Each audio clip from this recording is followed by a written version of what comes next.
my LibGuide, and I will also be sharing it too.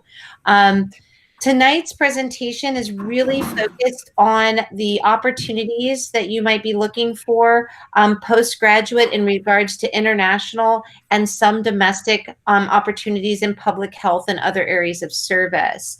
I will be, like I said, kind of recording it. And then we'll be posting it. I encourage you to take a look at this, see if you have questions or comments or even concerns as you're kind of thinking about these opportunities, especially in this contemporary period of, I guess you'd say, the great pause that we're all in, so that we can really consider what these future opportunities look like. I'm also joined this evening by Dr. Allison Quattrini. Many of you probably know Professor Quattrini. She is a professor that works in our international relations. She also does political science, and as a boon, she is a former Fulbrighter, and she worked in a scholarship and fellowship office. So we are really blessed to have her presence here tonight too. Thanks so much for coming, Allison. Of course, happy to do it. And Allison has a lot of experience in China. You've been going back to China since, or how many? 2007. Yeah. Holy kitty cat. So a lot of good experience in that area of the world, and just a good repository for a lot of what we might be looking at doing. Like I said, I'm going to go ahead and pull up my screen, and I'm going to kind of go through some opportunities. We will have time to kind of chit chat at the end. If you have questions, you can, of course, pop them up in the chat box while we're going through the presentation. And of course, the big kind of question, I guess, on everyone's mind right now is, what does the next cycle of international and even domestic opportunities look like in service sectors? And I would love to be able to tell you that I have this like finite time that it's going to all be good, July 17th at 2 p.m., but not an epidemiologist. I don't have that kind of confidence in giving dates. I will say that I've been in contact with a large percentage of individual representatives from Peace Corps, from Fulbright, from Princeton in Asia, Latin America, and Africa, which does a lot of public health, social justice, and environmental work. And also, I have been in touch with AmeriCorps and Teach for America, and they're hopeful and working towards fall placements with an expectation that spring is probably a bit more positive. Now, that doesn't mean that things won't change. This is an evolving situation, but I did want to let you know that we are in conversation with these representatives. And if you are interested in any of these areas and want to speak to a representative from these organizations or affiliations, we can always connect you with them. They're very much an open door. When it comes to talking to you about the process and getting involved. They will probably say in many ways that they don't know what that cycle looks like. Many of our students who are interested in kind of going into work internationally or going into work in the kind of domestic social justice or other concerns, environmental work, often look at the postgraduate placements. A lot of these that we're going to go through tonight are not what you would consider traditional jobs. They're most of them are bookended, either in a beginning and an ending period, or they're very targeted for their placement and their connection to other opportunities, whether that be graduate school or whether that be a placement. Tonight, we're going to talk about the ones that a lot of our Eckerd students go into, a lot of ones that have a good track record with our set of students and our set of graduates. Peace Corps, of course, is one that really pops up. And many of you probably just recently saw that we have two students that are placed, two graduating seniors, Aisha Joseph and Megan Caden. And so they are part of the Peace Corps prep program. You don't have to be part of the program to go into the Peace Corps. But we do have a good showing every year in Peace Corps. Fulbright, we currently have 3 semifinalists for Fulbright. We are waiting to hear from those. A lot of the decision-making processes have been suspended just because of the COVID-19 crisis and what each country is doing. In regards to public health and social justice and environmental, we have a number of different placements that students are currently involved with, some that are going to be really familiar to you and some that may be new. And then, of course, in our teaching and community work, a number of our students are placed right now in AmeriCorps, and they are doing a bit of work in those areas. If you have questions at any time about getting connected with alums that are in these programs, let me know and I'll be happy to connect you. We also keep a list of these on the Center for Academic Excellence website, so that you can kind of reach out to them too. We'll just start with Peace Corps. Peace Corps is a volunteer program. It's run by the US government, and really what it focuses on is giving individuals who have a desire to serve in another country work opportunity in a variety of sectors.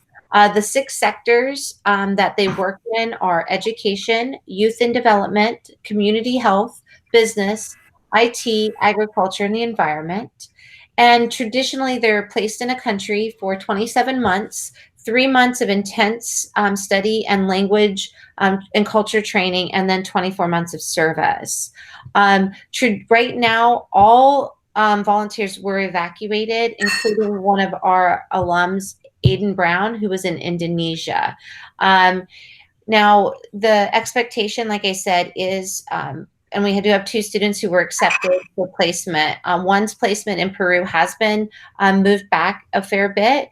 And of course, Aisha's placement also has been moved back, but she's her placement is a little more fluid. Both are in direct contact with our Peace Corps recruiter, Laura Loveland. I would also recommend, and I'm just going to pull this up real quick, if you have questions about specifically the Peace Corps, we do have through Eckerd College, of course, through our Peace Corps prep program, we do have a fair number of resources and connectors. This is the general page that you would see. And then it's a little bit hidden, which is why I wanted to show you. Right under here, you'll see this little link that's more about Peace Corps prep. So there's some really good programs and some really good information sources. And there's also some links to some other areas and a lot of different advisors.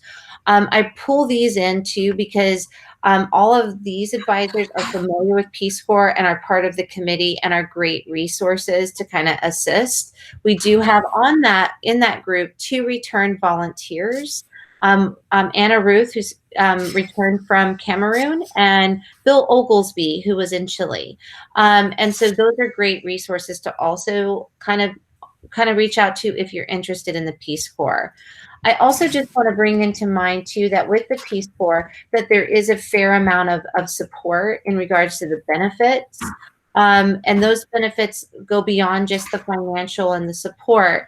There's also some career benefits in their preferential placement in the government service. And it's not just, specifically in one area, but it's in a broad range of eligibility that you can take into account.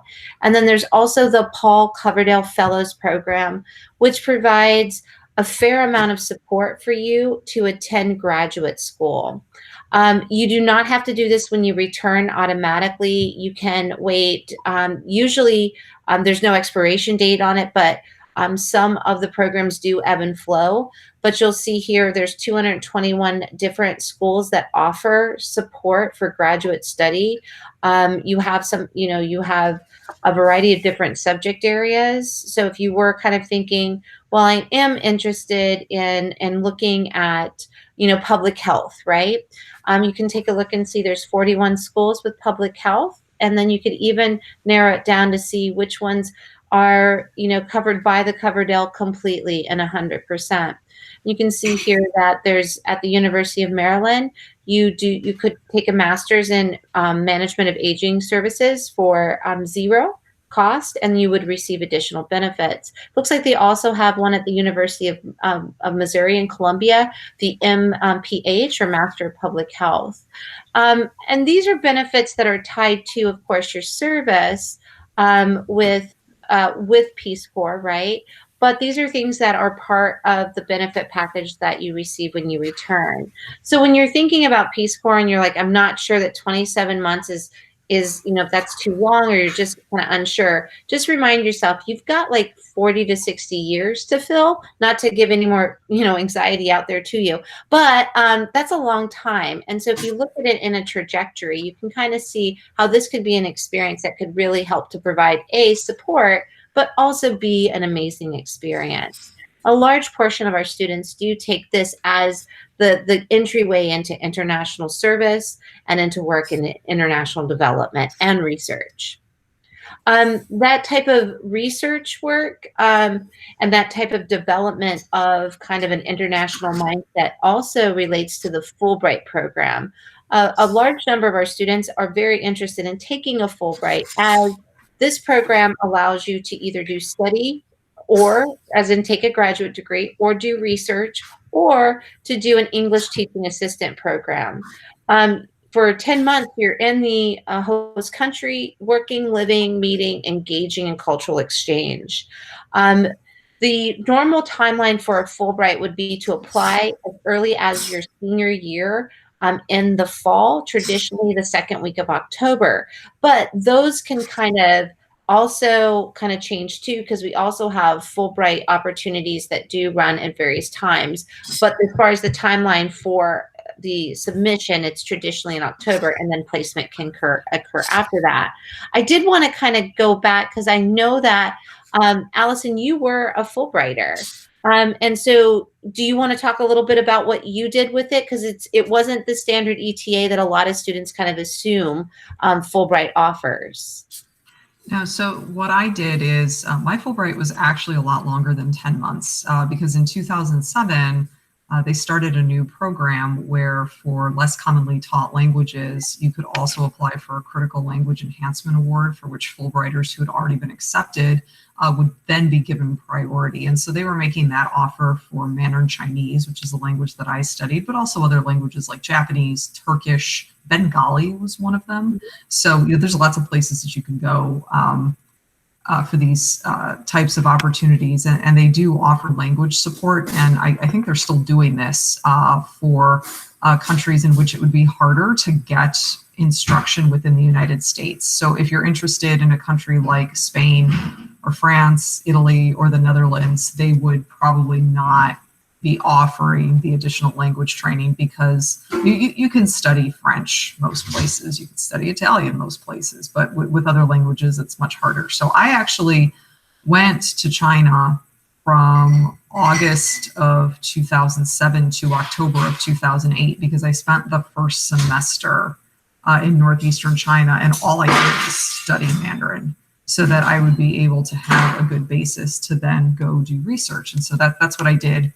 For the 10-month period is that I went and did a research program at People's University of China, where I was studying Communist Party history and making use of their archives. So the point of doing the Fulbright, though, was I was not in a PhD program. I actually took a year off from a master's program to do this, so that I could use it as a stepping stone for later research.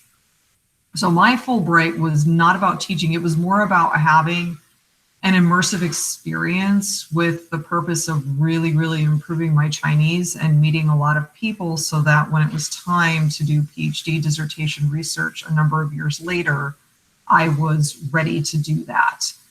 But that's the nice thing about Fulbright. It's very flexible. That's a perfectly fine thing to do with a Fulbright. They don't ask you to come up with a product or to turn anything in, although many people are using this for PhD level research. So it's more than anything, it's an exchange program, and they want to see you interacting with local populations in some way.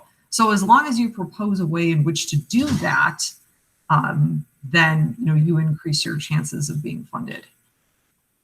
Thank you so much, Allison. And like you said in the beginning, you're still returning to China. I mean, this started or continued and facilitated a kind of a professional and kind of a personal experience with the country and with the people. And hopefully, all things being equal, you'll get to return.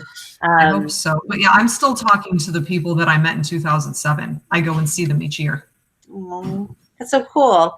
And so, as you were talking about the critical language enhancement, the Fulbright provides the U.S. student program provides a lot of resourcing. I always tell students, I'm like, figure out what kind of awards you're looking for, and kind of think about what you want to do, but also think about where you want to go, because it isn't just about spinning the globe and picking a country. It is about kind of creating that relationship and that argument for why this is a space that you would like to participate as a cross-cultural ambassador, and kind of being part and parcel of a community.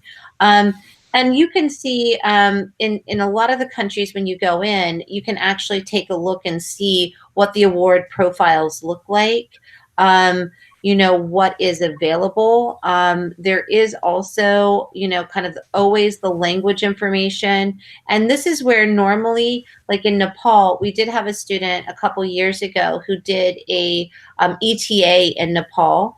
And did receive the Critical Language Enhancement Award.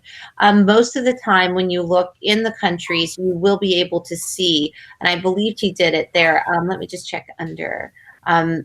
Specifically here, it will say, and here it is, the Critical Language Enhancement Award is available to grantees. So once you've been accepted, you can go and receive between 3 to 5 months of an intensive language study. And this can just be such a powerful way to kind of to build and bridge that experience with what you want to do in the future. And as Allison mentioned, these are languages that we don't often have the opportunity to really study in any way, let alone an immersive way. And so it's an excellent way to kind of think about having that extended international exposure to both culture and language in a way that doesn't, kind of focus just on academics, but really focuses on that engagement with that culture or community. And yeah. The reason why I found it helpful and why I would encourage you to do it if you're applying to a country where it's offered is that once it's time to start the actual project, you will find that you'll just waste less time because you won't be spending the time, like the first few months of your project, trying to figure everything out. You can actually do that during the language portion of it. So by the time it was time for me to start my actual research and go to the institution I was affiliated with, I had already spent 3 or 4 months in China and knew how to function. Whereas if I had just been dropped there, I don't think I would know what to do. Yeah, it's because, yeah. Can I say something else too? Yeah, go right ahead. What's interesting about my experience is that my Fulbright was my first time to China. I had never been there before. And that's actually something that you can use to your advantage when you apply for the Fulbright, is that sometimes the host country will even say we're giving priority to people who have limited experience. And so when I applied, I was actually able to talk about that. It was a feature rather than a bug. They were not at all concerned that I hadn't been there before, because it was a big part of the point of the program. Like, let's get Americans over there. So if you've never been to the country before, don't worry about that. That's not necessarily a problem. It could even be a good thing. No, it's a great thing. I mean, most of the students that we work with, if they've spent even a semester or two, Fulbright's a little bit hesitant on saying, well, let's look at the quality of when you spend it there and what that looks like, because we prefer to give this type of funding and award to individuals who haven't had the opportunity to have these experiences, right? Now, if you live there, and if you're living in the country and applying from the country, sometimes it'll even specify, like, you just may not apply. Yeah. Yeah. And they do take that into account, right? They want these, Fulbright as an organization wants to place individuals who need to do this kind of engagement, right? That need it for their future work they would like to do, the work that they're thinking about, just in regards to being good representatives of the U.S. in regards to their sector, right? So if they're interested in going into public health and they want to go and do an ATA in Argentina, and work with a group that does reproductive health awareness for women while they're there teaching English and create that relationship, then that's a boon for Fulbright and a boon for the U.S. and for the individual applicant who's, the candidate who's getting to do it. But yeah, I don't think we can discount the fact that doing international work often means you're getting to places that you don't, well, you may not have the opportunity to go and fill it out. So in many ways, they want to see your applications and see evidence that you're really capable, prepared, and that this is something you want. That it's not just something that you're considering as a potential option. So and language is one of the best reasons to go and study a Fulbright, because the Critical Language Enhancement Award is amazing. I'm so glad you brought that up. I think that that's something that often gets lost in the shuffle of like, which country do you want to do and where are we going to go, and not to look at that individualized Critical Enhancement Language Award. But yes, the Fulbright, and Allison is always a volunteer and also an active member of our Fulbright review committee. She's been part of the interview process. And really, this is something that please do take a look and explore. You don't have to apply in your senior year. You don't have to apply when you graduate. You can apply for a Fulbright up until you receive a terminal degree.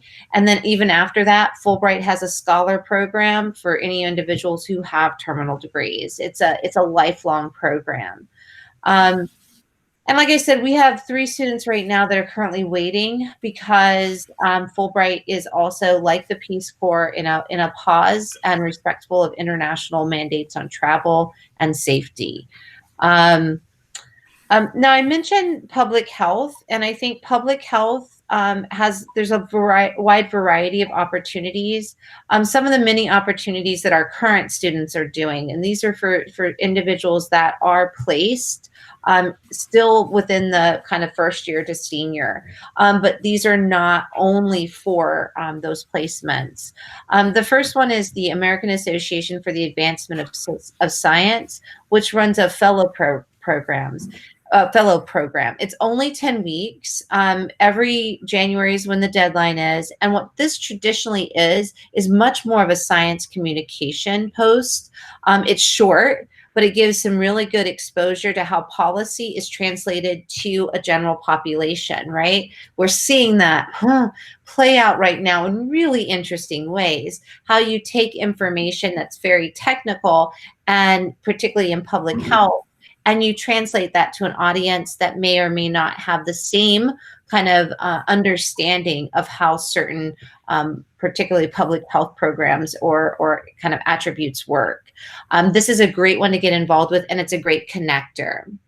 The second one is always one where students go, but I want to do public health. Why would the Critical Language Scholarship help me? And I always express to them that the study of languages, it's not just the study of linguistics and structure, but it's a study of people, and it's a study of empathy. It's also a great way to, if you want to do international public health work, it's also a great way to get exposed to a number of different types of cultures and languages that you may not have access to. The Critical Language Scholarship is only 8 to 10 weeks, and you can be undergraduate or grad student to apply. It's usually due in November. Now, it has a number of different opportunities available through that program. The CLS, in a sense, has they ebb and flow between 6 to 8 different languages. Some of the languages do require prior knowledge of that language or study, like Japanese, Russian, and Chinese and Arabic do require that you've spent, at least a minimum of, usually it's 2 years of study, but they do kind of go back and forth with that depending on the language. But other languages like Indonesian, Azerbaijani, Bangla, Punjabi do not require any prior study. We actually had Aiden Brown, who I mentioned, who was a Peace Corps volunteer in Indonesia. He actually did a Critical Language Scholarship his sophomore year when he was here in Indonesia. He spent 8 weeks learning the language. And And we've talked a lot about it. And I think that that's one of those experiences that really did allow him to know that he could go into that space, right? And to be really present there. And so I definitely recommend the CLS. It's a short but impactful program. And I would say, even though I put it in the public health sector, it really is just a great way to study a culture and a language together and be immersive. Projects for Peace is a kind of a clearinghouse for different types of organization and different types of work. It is international as well as domestic, and you can kind of help to tailor your choice. We have a lot of students who have used this as a public health kind of jumping off spot, but it's for undergraduates or graduating seniors, and it's something that is portable that you can take with you. The other two are more kind of, I guess you'd say, related to the scholarship behind public health work. Specifically, the first one, which is the PIPA, or the Public Policy and International Affairs, is only for rising seniors. It's 7 summer weeks, and it really is about looking at how the public policy related to a lot of different sectors, but a large number of them are public health, relate to our international affairs programs, both in the US and beyond. It's a really robust program, and we had a student do it about, I want to say 6 years ago. That was our last kind of really kind of engaged student with this program, and took it on into graduate school for public health, a master's in public health. We also have through Columbia the Summer Public Health Scholars Program, juniors and seniors, and this is where you get to work in a number of different areas, lots of research done, which is a little bit different than some of the public health programs. But these are all things that you can currently do as an undergrad. There are many more public health ones out there. I will say that these are just a mere like blip of the opportunities out there. I post a lot of them on my LibGuide. The LibGuide is a resource that any Eckerd student can take a look at. It is libguides.eckerd.edu/KAT. If you go in there, you will see the recordings of the lecture, of these little conversations we've had. You will also see under areas of interest a variety of different places that you can go and take a look at, different types of opportunities or scholarships or internships or even associations that you might be interested in. Also, I put a lot of the public health ones under pre-med, under the graduate school area, and you'll see here that there's a lot of different ones that are kind of out there, both for now and beyond, and a lot of different internships too that are available. So what I always tell students is that, if you're interested in something and you want to take a look at it, then best bet is let us, I'm happy to work with you and explore these opportunities, chat with your mentors, and we can really figure out a good strategy for you. Public health is just one of the sectors that a lot of students want to work with. There's a lot of social justice work that our students get invested in, whether it be from environmental or whether it be, through different types of education or public health. I included 2 here that students are currently interested in applying to. The first one is domestic, and it's the Alaska Fellows Program.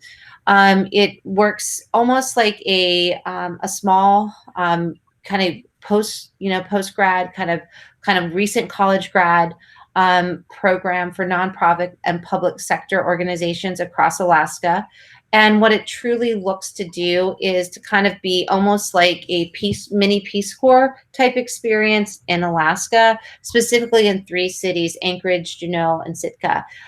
The current student who's applying to do this is looking at working specifically in regards to aspects of the nexus between environmental and economic injustice in both the Anchorage and the Juneau area. So it's an interesting one to look at that kind of examines and pulls from some of those areas that we explore in our classrooms and that we have in the Eckerd kind of ethos.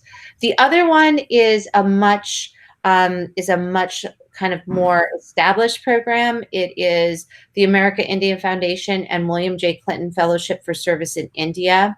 This is education, public health, health policy, social justice, and service. It's a placement.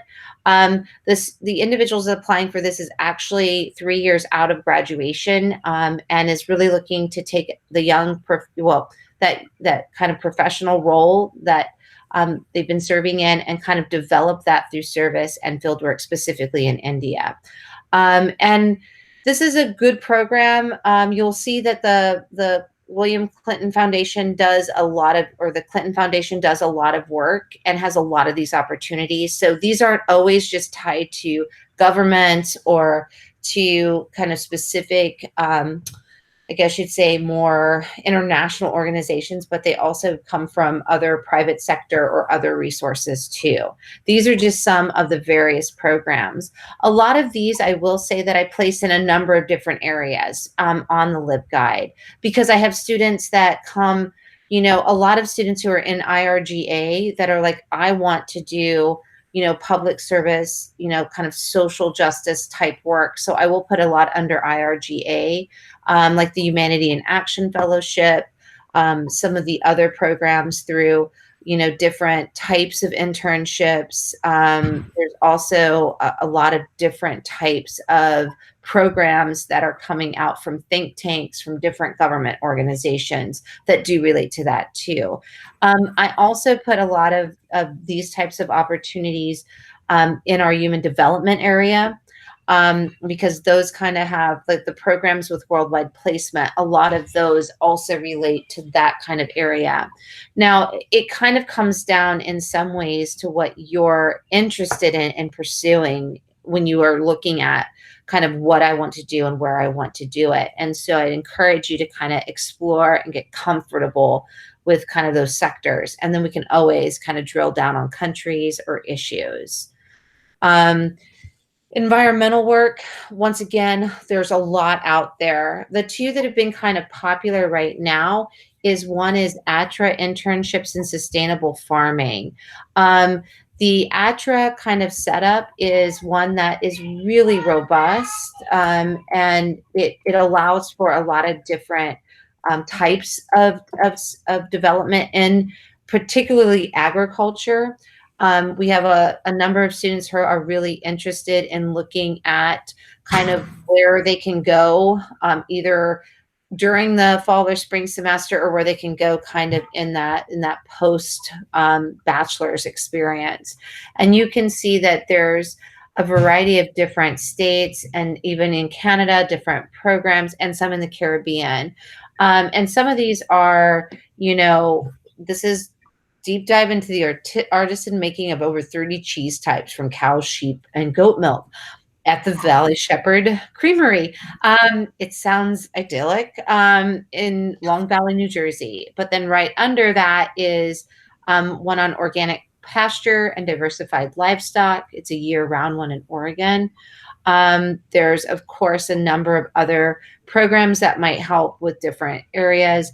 And this one here all focuses on the sustainability of agriculture, something that I don't want to say all, but something that a large percentage of the population is now paying attention to, as we are looking at how this great pause is affecting food chains and the way that we process and handle our food. There's also under this a great amount of different ways of looking at the juncture between sustainable agriculture and that future. And so a lot of our students will kind of take a look and say, like, well, I'm really interested in local food systems. And I want to explore what that looks like. And I always recommend going and kind of connecting up here too, because there's podcasts, there's different areas that they can pull in, and they can kind of think about what they might want to get involved with from that perspective. And that's something that, is very important, is to do some exploration of what you're interested in, and also those questions that you have. There's also Environment America has programs that relate to both environmental education and conservation, but also climate change, plastic pollution, wildlife. There's a lot of different placements there. These types of opportunities traditionally, I post under, a lot of them are going to be under our environmental studies. I want to draw attention to one thing under the environmental study area, which is right here, which is the Environmental Studies Opportunity Database that Dave Himmelfarb and the group over in Environmental Studies kind of really, actively curates. And you can kind of see, if you look in here, that there's internships, there's volunteers, there's jobs, there's even grants and funding. And you can do it just like any other kind of spreadsheet, is you can kind of sort it, see where you can find information. And these are traditionally ones that have been vetted, that kind of let you know what they're doing, where you can go for more information. Like this one here, the Foundation for Sustainable Development. You can kind of take a look here, and it lets you know kind of what this looks like, and kind of what this might be doing. And this is a great way to kind of connect with what might be happening in those areas that you might be interested in exploring. I also always tell students, I'm like, look at the organizations that you're interested in and see if there's opportunities in those avenues too. And those are great ways to kind of engage in kind of exploring what might be out there. And like I said, those are just two of the smaller kind of opportunities, because there's so many kind of out there. Now, you kind of seen that we've explored Peace Corps, which is a pretty broad service, Fulbright, which is a little more narrow, and then we've looked at a couple public health and a couple social justice and environmental. These are all excellent sectors to kind of head into when you're thinking about that kind of like, what am I going to do after I graduate? And I want to do something that kind of helps me to develop, but also kind of gives me exposure to another space or another place. We often have students that make the decision when they graduate. They're like, I want to go and I want to live in another country, and I want to teach, and I want to do work with a culture and a community. And where can I do this? The three kind of main ones that a large portion of our students go into are related specifically to Spain, France, and Japan. Both Spain and France, both through their culture or their Ministry of Education, have programs that place incoming or place graduating or recently graduated students in placements to teach English. Both Spain and France, I will be honest with you, both those programs are amazing, but they do require a fair comfort level with the language. In fact, the teaching assistant program in France traditionally requires a fair comfort level with the language. We had a student that was placed in the teaching assistant program. She was a major in the language, dual major, and she was able to take that and use that. Now, I will say that the placement does depend. It's normally $1,500 a year. Where they will place. You work 12 hours a week in 3 schools, and they normally do want you to pursue a type of certification that then you take with you. Spain is very similar to this program. And of course, the JET program also bears some similarity, but is a bit more open. We currently have a graduate who has been accepted into the JET program for this coming academic year, and she is cautiously optimistic that all will go well and she'll be able to participate in that.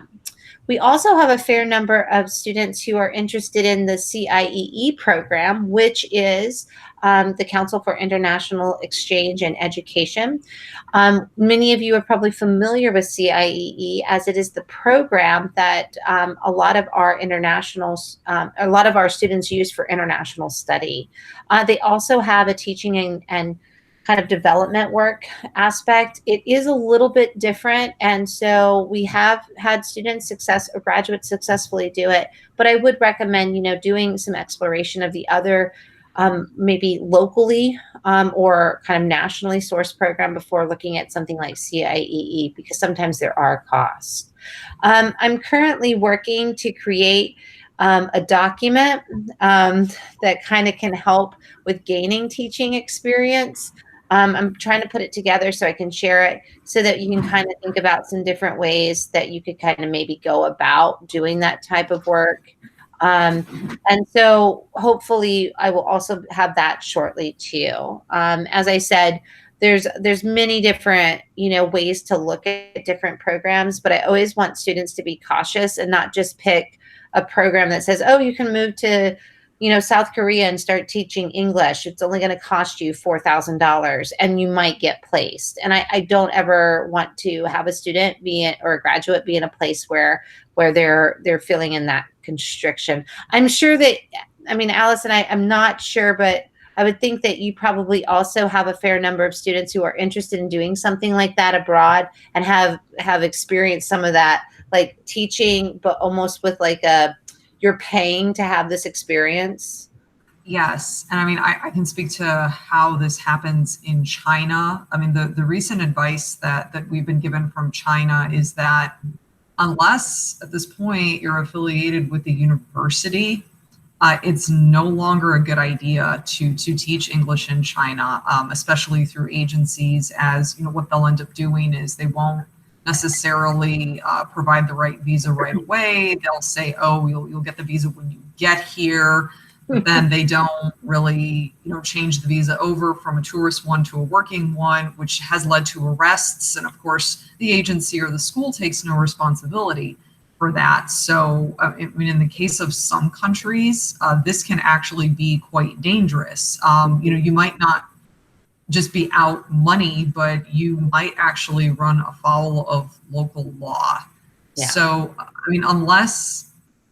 unless it's a really reputable program or a university that wants foreign English teachers, especially if they're training graduates to eventually go abroad, I would say steer clear. Yeah. Yeah. And I think we always, the internet is an amazing resource, but it is also a black hole of nasty at times. And I think we have students that are like, but I saw this and it looks really good. And I'm like, well, let's do some research and find out before you send that application in. And I think that that's so important. Right. And one thing that you can do is if you see a program, it looks interesting, but you're not sure, I would contact them and say, can I have the contact information of some of your recent or current participants so that I can hear from them what the experience is like and whether they thought it was worthwhile and what they got out of it. And if they're not really willing to provide you with any names, I think that would be a really good sign that it's not a very reputable program. Yeah. But if they do give you names, then you can follow up, and that is a good sign. Yeah. No, we had a student or a graduate who went and did a teaching English course of study in Peru and absolutely fell in love with it. And she took the time to reach out to me and say, listen, I know that you're always looking for programs for students to be immersed and be involved in a country and a language. And this is a reputable program. Let me talk to you about it. And we actually, I spent a bunch of time talking with Grace about this program, and it moved it from the like circumspect category to the okay, like we have a representative, we have a connection there, and it bore out, right? But yeah, no, if they're taciturn about like their recent or their current people, no. Because we don't have, as we're finding, as we're seeing now in this experience, if you are in a space that requires you to have, access to travel documents and to plans to both leave and enter a country, you want to make sure that your paperwork is valid. We just, it's a, I guess you'd say, not just an indicator of a good program, but like you said, you don't want to run afoul of any international or domestic kind of policies. So that is, like I said, that's kind of like the bar that you want to keep. And I think Allison's advice of reaching out is just spot on, is perfect. I also wanted just to provide you a couple like resources that are out there that can kind of be helpful. Idealist.org is an amazing clearinghouse for organizations, volunteer internships, everything out there kind of in the social justice orientation. towards, service to others field. It's a great resource, and you can bookmark it. It's international, so you can pull a lot of different resourcing from that. I mentioned critical language studies and how important it is to study languages.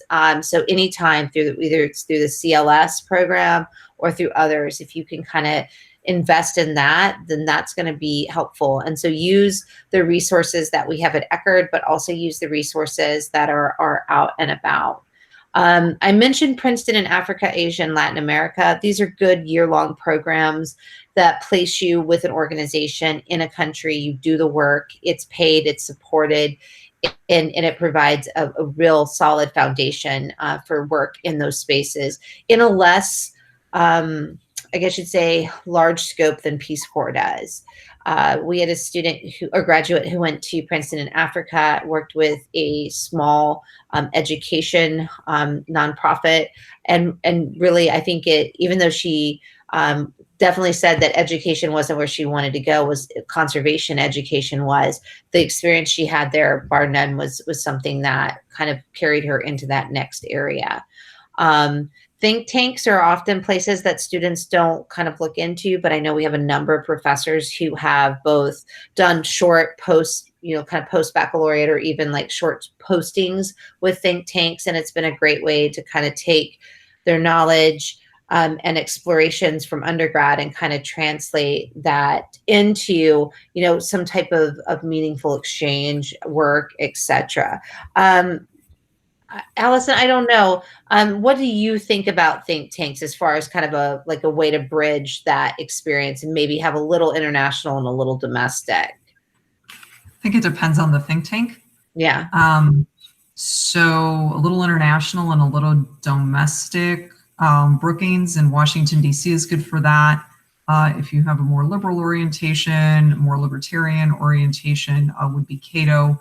And more conservative would be the American Enterprise Institute and Heritage. Mm-hmm. So those are kind of the big four in Washington, D.C., which look at issues that are domestic and international. If you're more interested in domestic and you have more of a liberal bent, there's the Center for American Progress that would look more at domestic issues. And so, some think tanks are larger than others, some are smaller.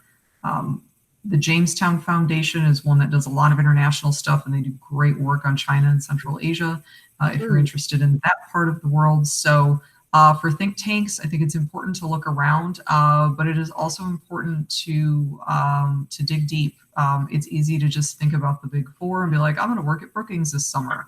Like, yeah, a lot of college students or people graduating probably want to do that, but you can have a really fantastic experience at some of the smaller think tanks, and possibly better. Yeah.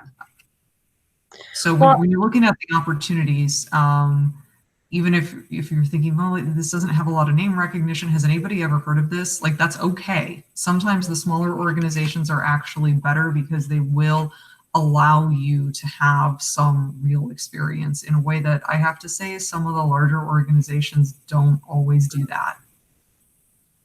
Well, that's good to know. I mean, that's one of those areas that, thinking and using some strategy on where you kind of go, I think is so key. And like reaching out and doing a little bit of kind of a deeper dive than just like, oh, I'm going to head here. I think also, and I put a couple links in here, volunteer, VSO International, these are funded volunteer placements. They are right now currently kind of suspending them, but traditionally they're from anywhere from 2 to 6 months. These are not, in the sense like, these are really in the sense true kind of relief and humanitarian volunteer positions. I spoke with a group of human development seniors and the work that they're kind of looking into doing with specifically trauma and different types of work. There is opportunities there. There are opportunities in that space. But they are paid in a sense that you do receive training, travel, you do receive support for kind of the same standard of living that's in that area. These are solid opportunities. I know that right now they are kind of holding them. They're traditionally 10 to 12 weeks. So they're shorter, but they do have some longer ones too. Another one that is more related towards that kind of humanitarian kind of work is the Relief Web. Um, this is one that has a number of different disaster and kind of, I guess you'd say, um, crisis management. They work with a number of different organizations, and they do have different positions, jobs. They do publish reports. So if you're just doing, if you're wanting to look and see if a organization is reputable and you want to be involved with them, this is also kind of where you can find information there too. Um, it's a global organization. It has a lot of opportunities listed in it. And I would definitely kind of recommend if you're into that and you want to explore a bit, that's a good one to look into. Also, DevEx. DevEx is large. It is not just humanitarian or kind of relief. It is also international development in the sense from different organizations to different kind of work towards, in a sense, different types and different sectors. Like you can see here, a team leader for the Brazil Energy Program. There's a country director for development in Nigeria. I mean, these are not just kind of those initial placements, but this is something that if you are thinking international development is where you want to head, this is kind of where you might want to look to see where's, not the next step, but maybe it could be, the next 2 or 3 steps, right? And so it's a great one to look at. As far as next steps, I absolutely love the gap year short-term position from Yale. They have a great resource document that you can kind of go through. So if you are like, I'm really interested in government public affairs, I want to look into that, then you can kind of see where these different programs kind of pop up. You can also start to think about what they look like, what you might want to be involved with, whether it be the Emerson National Hunger Fellowship or something like an AmeriCorps placement, the Global Health Corps Fellowship Program, the New York City Civic Corps. I mean, there's just a lot of different things here. And this one here it's a newer resource, as far as a database goes, but you can also look at, like, if you're interested in nonprofit leadership, which is definitely something that's, becoming part and parcel. You can kind of see like the Echoing Green Fellowship Program or the El Pomar, and these are going to be different types of programs that will also help. But the key is that all of this is out there, and it is a metric ton of stuff. And to just kind of go to the internet and just look at it, you're going to go down the wormhole. And so what we encourage you to do as both students, soon to be grads, even alum, is use the resources at Eckerd. Look at the Center for Academic Excellence, reach out through your mentors, reach out through different programs that you're interested in. A lot of our kind of groups like ECOS, they keep plugged in, and we encourage you to do that. Talk with your professors, because this goes twofold. One, you probably are going to need a recommendation letter or some documentation. And if you have an existing relationship where you're already developing a sense of what you want to do and where you want to go, then that person, that professor or mentor, is going to write a much more robust support document for you. Plus, they're going to give you advice. They know way more than I know about different disciplines. Like we were talking about China and how that works. If you're interested in going into that space, Allison's going to be the perfect connection for you, because if she doesn't know the answer, she's going to know the person that will know the answer, because she's in that field. So I just want to open it up to any questions or comments or observations. You can always make appointments with me and Allison. We are happy to chat with you. All of my information, of course, is on the You Can Book Me. You can also reach out to me directly through this Evite too. So questions, comments, concerns, observations?